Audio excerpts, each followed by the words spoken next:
প্রতিদিন কোনো না কোনো নাস্তা তো তৈরি করে নিতে হয়, বাট যেদিন থেকে এই নাস্তাটা তৈরি করেছি সেদিন থেকে শুধু এই নাস্তাটাই তৈরি করার রিকোয়েস্ট আসছে। এতটাই মজার হয়েছিল যে বলে বোঝাতে পারবো না। আমার পুরো পরিবারটা এই নাস্তার ফ্যান হয়ে গেছে বললেই চলে। তৈরি করা খুবই সহজ, কম সময় ঝটপটে কিন্তু মজাদার এই নাস্তাটা তৈরি করে নেওয়া যায়।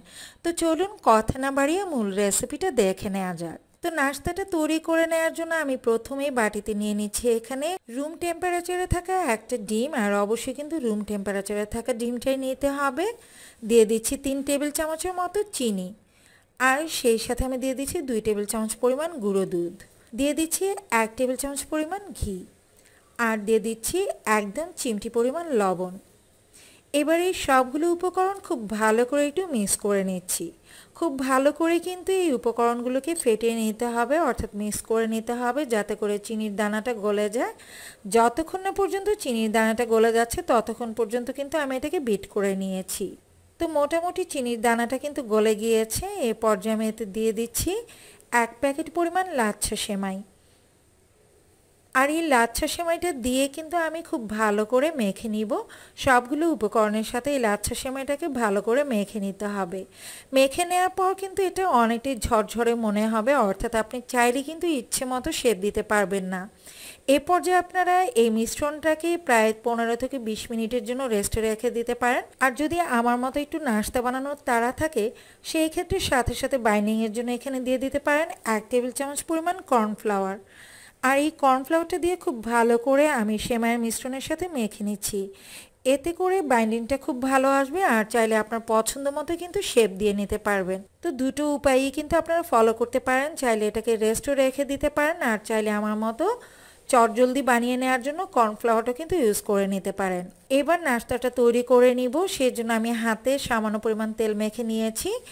এবার কিছুটা মিশ্রণ হাতে নিয়ে এটাকে রাউন্ড শেপে গড়িয়ে নিচ্ছি।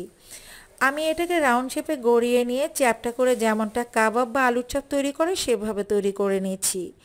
তো দেখতে পাচ্ছেন আমি কিন্তু হাতের তালুতে চেপে চেপে এটাকে শেপ করে নিয়েছি আর একটা তৈরি করে নিয়েছি। এভাবে আমি বাকিগুলো তৈরি করে নিব। আপনারা আপনাদের পছন্দ মতো যে কোনো শেপেই তৈরি করে নিতে পারেন। তো দেখতে পাচ্ছেন আমি সবগুলো কিন্তু তৈরি করে নিয়েছি। এবার এগুলোকে ভেজে নেওয়ার পালা। ভেজে নেওয়ার জন্য প্যানে পরিমাণ মতো তেল দিয়ে দিয়েছি, আর তেলটাও কিন্তু গরম হয়ে গেছে। তো অতিরিক্ত গরম করে কিন্তু এই নাস্তাটা ভেজে নেওয়া যাবে না। তেলটা যখন মোটামুটি গরম হয়ে আসবে তখন কিন্তু আমি নাস্তাগুলো দিব। তো দেখতেই পাচ্ছেন তেলের তাপমাত্রাটা কেমন হবে। এখনও কিন্তু একদম খুব বেশি বুদবুদ হচ্ছে না। টেম্পারেচারটা দেখে নিশ্চয়ই বুঝতে পারছেন। একটা পর একটা সেমাইয়ের বিস্কিট আমি দিয়ে দিচ্ছি। তো খুব বেশি আছে কিন্তু এই নাস্তাগুলো ভেজে নেওয়া যাবে না। চুলার আঁচটা মিডিয়াম টু লো এর মাঝামাঝি রেখে কিন্তু নাস্তাগুলোকে ভেজে নিতে হবে। একটা পাশ হালকা হয়ে এলে আমি এগুলোকে সাবধানে উল্টে দিব। তো আমি একটা পর একটা উল্টে নিচ্ছি, আর লক্ষ্য করলে দেখতে পাচ্ছেন একটা পাশে কিন্তু হালকা কালার চলে এসেছে। তো উল্টে পাল্টে এটাকে একদম গোল্ডেন করে ভেজে নিতে হবে যাতে করে উপরের লেয়ারটা খুব ক্রিস্পি হয়। আমি প্রায় 3 থেকে 4 মিনিটের মতো এগুলোকে উল্টে পাল্টে ভেজে নিয়েছি, আর এখন কিন্তু আমার কাঙ্ক্ষিত কালারটা চলে এসেছে।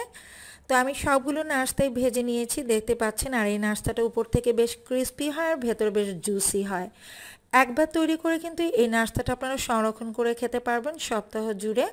তো একবার তৈরি করে নিলেই হবে, পুরো সপ্তাহের কিন্তু নাস্তা বানানোর টেনশন শেষ। তো দেখেই বুঝতে পারছেন কত কম সময়ে কিন্তু এই নাস্তাটা তৈরি করে নেওয়া যায়। খেতে কিন্তু ভীষণ মজার হয়েছিল।